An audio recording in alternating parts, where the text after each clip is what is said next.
Adimali panchayat vice president Shri Anas ചേരുന്നുണ്ട്. അനസ്, എന്താണ് ഇപ്പോഴത്തെ അവസ്ഥ?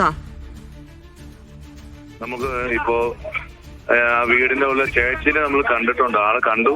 അതിനുള്ള ഫയർഫോഴ്സിലെ ഉദ്യോഗസ്ഥർ ഒരാൾ കയറി, പക്ഷെ ആ ചേച്ചി അത് ഉടക്കി കിടക്കുകയാണ്. അതിന്റെ സ്ലാവ്, ആ ചേച്ചി സ്ലാവിനടിയിൽ ഉടക്കി കിടക്കുകയാണ്.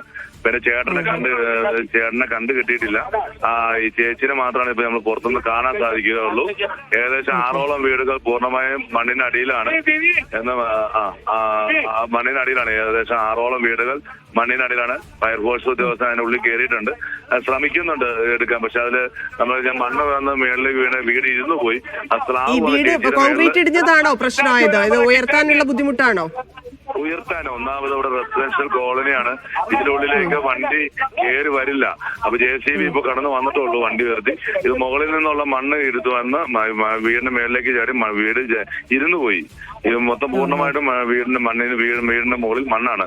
അപ്പൊ ആ ചേച്ചിയും ചേട്ടനും അതിനോട് പെട്ടിട്ടുണ്ട്. അല്ല, ഇവരോട് രണ്ടുപേരോട് സംസാരിക്കാൻ പറ്റിയല്ലോ അല്ലെ? ഇല്ല, ഒരാളോട് വന്നപ്പോ രണ്ടുപേരുടെ സംസാരം ഉണ്ടായിരുന്നു. ഇപ്പൊ ഒരാളുടെ സംസാരമാണ്, ഒരാളെയാണ് നമുക്ക് കാണാൻ സാധിക്കുക. ഇതിലിനി ഇപ്പൊ കൂടുതൽ ഫയർഫോഴ്സോ ഇല്ലെങ്കിൽ കൂടുതൽ സംവിധാനങ്ങൾ എന്താണ് ചെയ്യാൻ സാധിക്കുക? ഇത് സ്ലാബൊക്കെ മാറ്റുന്നതിന് വെട്ടത്തിന്റെ കുറവ്, സംവിധാനങ്ങളൊക്കെ കുറവാണ്. വളരെ പരിതാപകരമായ അവസ്ഥയാണ്. 4 വൈകിട്ട് ഇന്ന് വളരെ ഗൗരവമാണ് എന്ന് മുഴുവൻ ആളുകളും പറഞ്ഞിട്ടും അടിസ്ഥാനപരമായ സാഹചര്യം ഒരുക്കാൻ സാധിച്ചിട്ടില്ല എന്നുള്ളതാണ് ഭരണകൂടം അത് ഗൗരവമായി ഉൾക്കൊണ്ടില്ല എന്നുള്ളതാണ് മനസ്സിലാക്കുന്നത്. ഇതിപ്പോ ഇവരോട് മാറാൻ പറഞ്ഞിട്ട് അവർ മാറാൻ തയ്യാറായിരുന്നു, പക്ഷെ ഒരു ആവശ്യത്തിന് വേണ്ടി അങ്ങോട്ട് വന്നതാന്ന് തോന്നുന്നു അല്ലേ? ഈ പ്രദേശത്തെ മുഴുവൻ വീട്ടിലെ ആളുകളെ മാറ്റിയിരുന്നു. ഇവര് തറവാട് വീട്ടിലേക്ക് മാറി എന്നാണ് അറിയിച്ചത്. ഇവര് വൈകിട്ട് ചോറിനാൻ വന്നാണ് എന്നാണ് മനസ്സിലാക്കുന്നത്.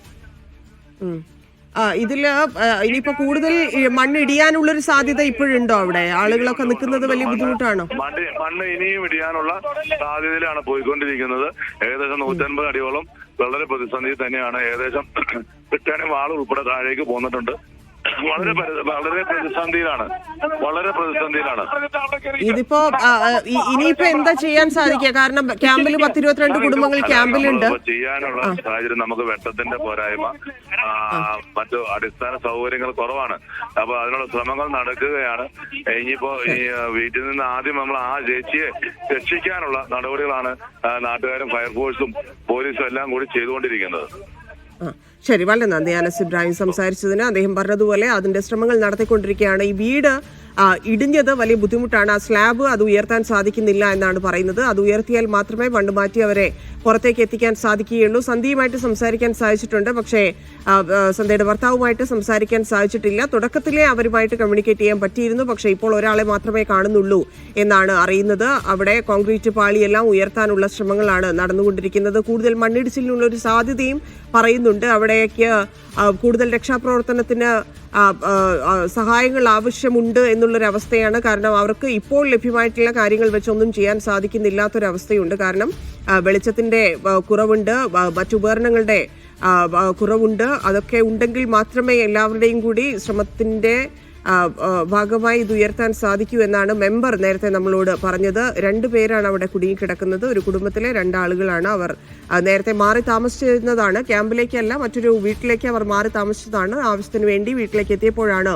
ഈ അപകടം ഉണ്ടായിരിക്കുന്നത്. എന്തായാലും കുടുങ്ങിക്കിടക്കുന്ന സന്ധ്യയുമായിട്ട് ഇപ്പോഴും കാണാനും സംസാരിക്കാനും സാധിക്കുന്നുണ്ട് എന്ന് പറയുന്നു. പക്ഷേ കുടുങ്ങിയ മറ്റൊരാളെ കുറിച്ച് ഇപ്പോൾ ഒന്നും, ബിജുവിനെ കുറിച്ച് ഇപ്പോൾ സംസാരിക്കാൻ പറ്റുന്നില്ല എന്നാണ് പറയുന്നത്. ഒരു വിവരവും ലഭിക്കുന്നില്ല എന്നാണ് പറയുന്നത്. ഒരു പക്ഷേ ഈ സ്ലാബ് വീണപ്പോൾ സംസാരിക്കാൻ സാധിക്കാതെ അത് മറഞ്ഞുപോയതായിരിക്കാം. അത് മാറ്റിയാൽ മാത്രമാണ്, വീടിന്റെ അവശിഷ്ടങ്ങൾ മാറ്റിയാൽ മാത്രമാണ് മണ്ണ് മാറ്റി അവരെ പുറത്തേക്ക് എത്തിക്കാൻ സാധിക്കുന്നു എന്നാണ് വൈസ് പ്രസിഡന്റും മെമ്പറും ഒക്കെ നമ്മളോട് പ്രതികരിച്ചിരിക്കുന്നത്. എന്തായാലും അവിടെ മണ്ണുമാന്തി യന്ത്രം ഉപയോഗിച്ചുള്ള ശ്രമങ്ങളാണ് നടന്നുകൊണ്ടിരിക്കുന്നത്. മുഹമ്മദ് ആഷിഖ് വീണ്ടും ചേരുന്നുണ്ട്. ആഷിഖ് എല്ലാ തരത്തിലും ശ്രമിക്കുന്നുണ്ട്, പക്ഷേ ഇപ്പോഴത്തെ ഒരു സമയം രാത്രിയായതുകൊണ്ട് അവർക്ക് വെളിച്ചത്തിന്റെ പ്രശ്നമുണ്ട്.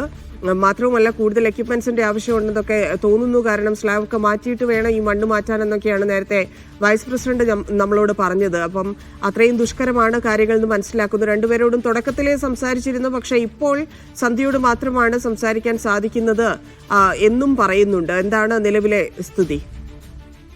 തീർച്ചയായും അടിമാലി സ്വദേശികളായ ബിജു, സന്ധ്യ എന്നിവരാണ് കുടുങ്ങിക്കിടക്കുന്നത്. ഇരുവരും തൊട്ടടുത്തുള്ള തറവാട് വീട്ടിൽ നിന്ന് ഭക്ഷണം കഴിക്കാനായി വീട്ടിലേക്ക് എത്തിയപ്പോഴായിരുന്നു മണ്ണിടിഞ്ഞ് വീണ് ഇതിനുള്ളിൽ കുടുങ്ങി കിടക്കുന്നത്. കോൺക്രീറ്റ് സ്ലാബ് മാറ്റിയ ശേഷം ഇവരെ പുറത്തെത്തിക്കാൻ കഴിയും എന്ന പ്രതീക്ഷയാണ് രക്ഷാപ്രവർത്തനത്തിന് നേതൃത്വം നൽകുന്ന ആളുകൾ ഈ ഘട്ടത്തിൽ പറയുന്നതിന്. ജാക്കി അടക്കം ഉപയോഗിച്ചുകൊണ്ട് കോൺക്രീറ്റ് സ്ലാബ് ഉയർത്തിയ ശേഷം അവരെ പുറത്തേക്ക് എത്തിക്കുക എന്നുള്ളതാണ് നിലവിൽ ലക്ഷ്യമിടുന്നത്. രക്ഷാപ്രവർത്തനത്തിന് നേതൃത്വം നൽകുന്ന ആളുകളടക്കം അവരോട് സംസാരിച്ചിരുന്നു, ബിജുവിനോടും സന്ധ്യയോടും സംസാരിച്ചിരുന്നു എന്നാണ് ആദ്യഘട്ടത്തിൽ പറഞ്ഞിരുന്നത്. ഇപ്പോൾ എന്താണ് സാഹചര്യം എന്നുള്ളത് വ്യക്തമല്ല. ഏതായാലും രക്ഷാപ്രവർത്തനത്തിന് പുരോഗമിക്കുകയാണ്. അതിൽ ഈ പറയുന്നത് പോലെ തന്നെ വലിയ തോതിൽ മണ്ണിടിഞ്ഞു വീണിട്ടുള്ളത് വലിയ പ്രതിസന്ധിയാണ്. രാത്രി സമയമായതിനാൽ തന്നെയുള്ള പ്രതിസന്ധിയുണ്ട്. കൂടാതെ മണ്ണിടിഞ്ഞു വന്നപ്പോൾ മരങ്ങൾ കൂടി വീടിന് മുകളിലേക്ക് വീണിട്ടുണ്ട് എന്നുള്ള വിവരമാണ് ലഭിക്കുന്നത്. മരങ്ങൾ കൂടി നീക്കുക എന്നുള്ളതും അടക്കം ശ്രമകരമാണ്. JCB ഉൾപ്പെടെയുള്ള സംവിധാനങ്ങൾ അതിനടുത്തേക്ക് എത്തിക്കുന്നത് വലിയ പ്രയാസം സൃഷ്ടിക്കുന്ന സാഹചര്യമാണ്